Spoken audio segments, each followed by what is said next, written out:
आज की बड़ी पेशरफ्त यही है कि साबिक ISI chief lieutenant general retired Faiz Hameed पे चार्जेस जो हैं वो फ्रेम कर दिए गए हैं सियासत में मुदाखलत के हवाले से, ऑफिशियल सीक्रेट एक्ट की खिलाफ वर्जी के हवाले से।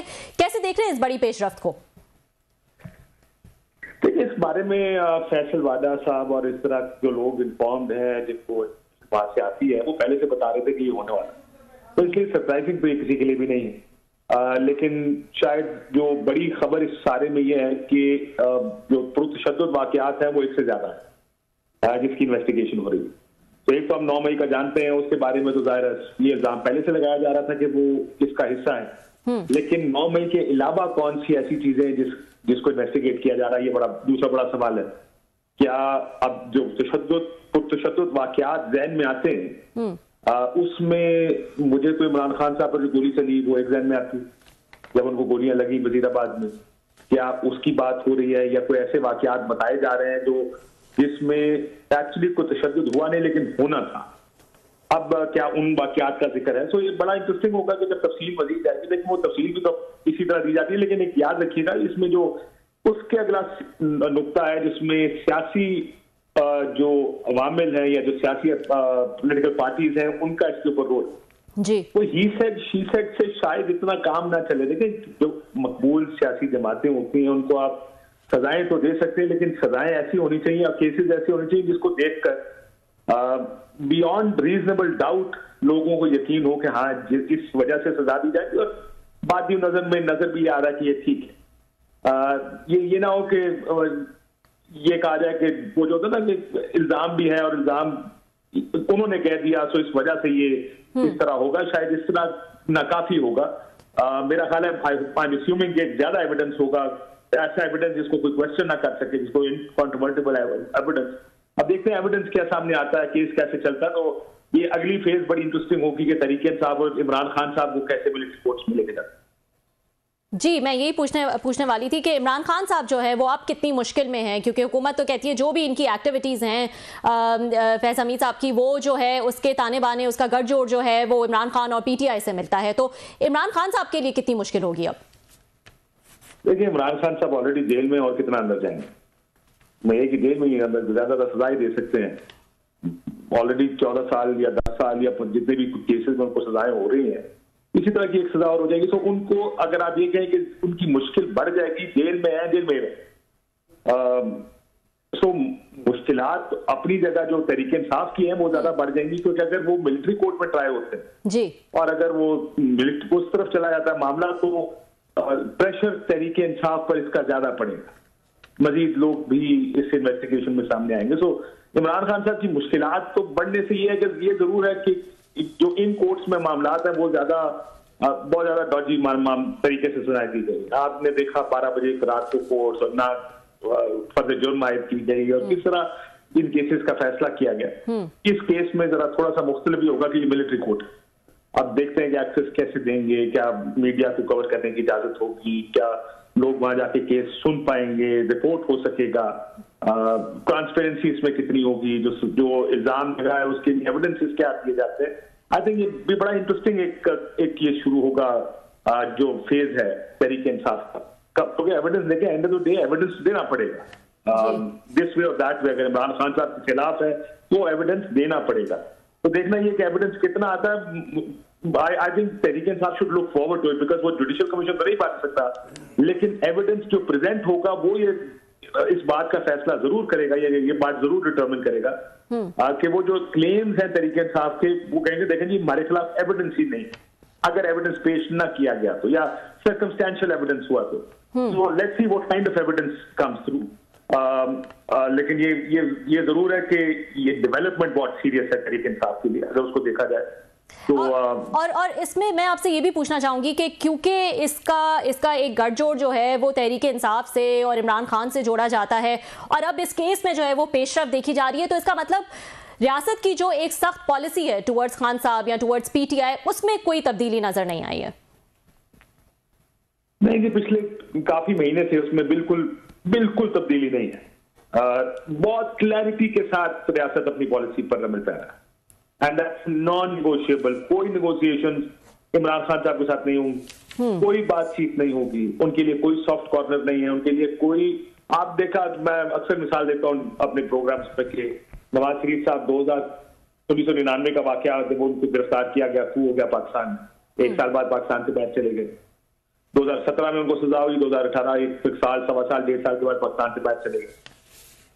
तो अमूमन 1 साल वो थ्रेशोल्ड होता है, साल 1.25 साल के बाद जब बातचीत शुरू हो जाती है, जब सियासतदान की मुश्किलात कम होनी शुरू हो जाती है, उनके साथ डील होती है और या कोई डील ऑफर होती है।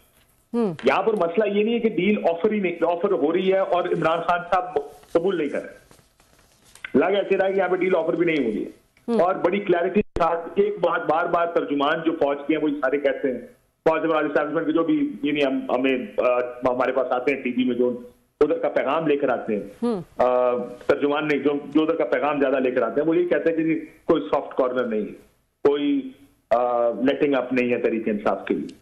तो ये जो बिल्कुल ही जीरो टॉलरेंस, या जीरो टॉलरेंस तो ना नहीं कहूंगा इसको, लेकिन जो बिल्कुल ही पॉलिसी है कि बात भी नहीं करनी जी।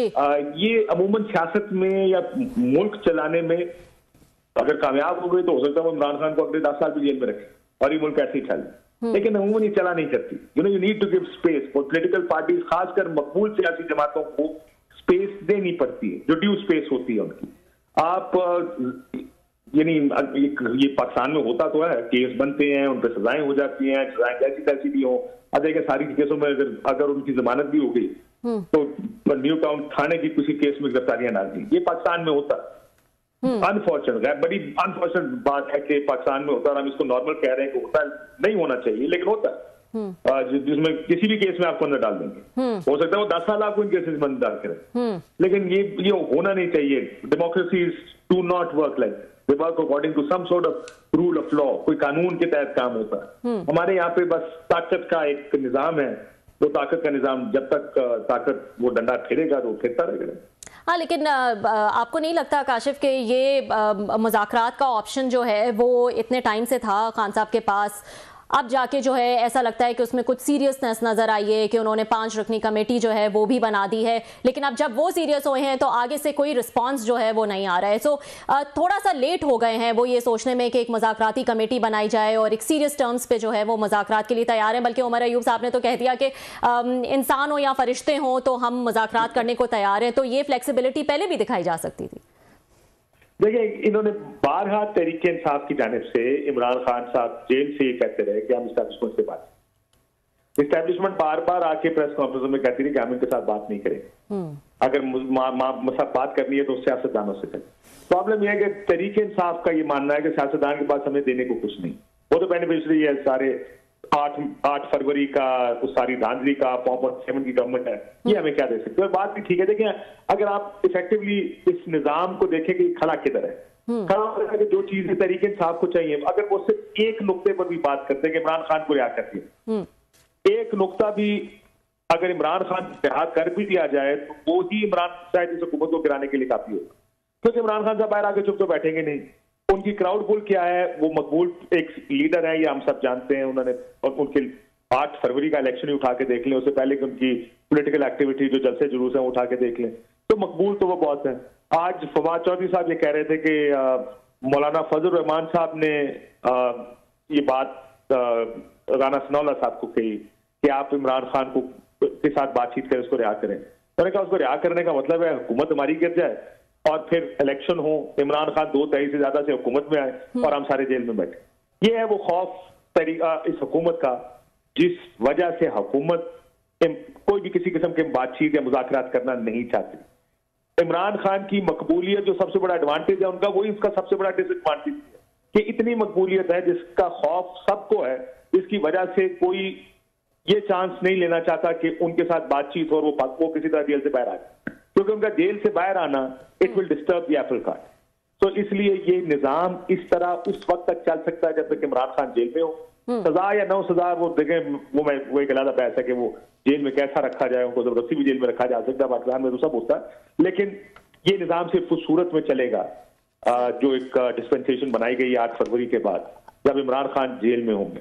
और मेरा ख्याल है इसी वजह से उनके साथ कोई बात, इमरान खान साहब बात करना भी चाहे, लेकिन सियासतदान क्या बात करेगा, क्या दे सकती है तहरीक इंसाफ को हुकूमत या इवन एस्टैब्लिशमेंट। तो इमरान खान एस्टैब्लिशमेंट से पहले भी बात करना चाहते थे। The only thing that has changed now is कि अब ये कह दिया है उन्होंने कि वो सियासतदानों से भी बात करने को तैयार है।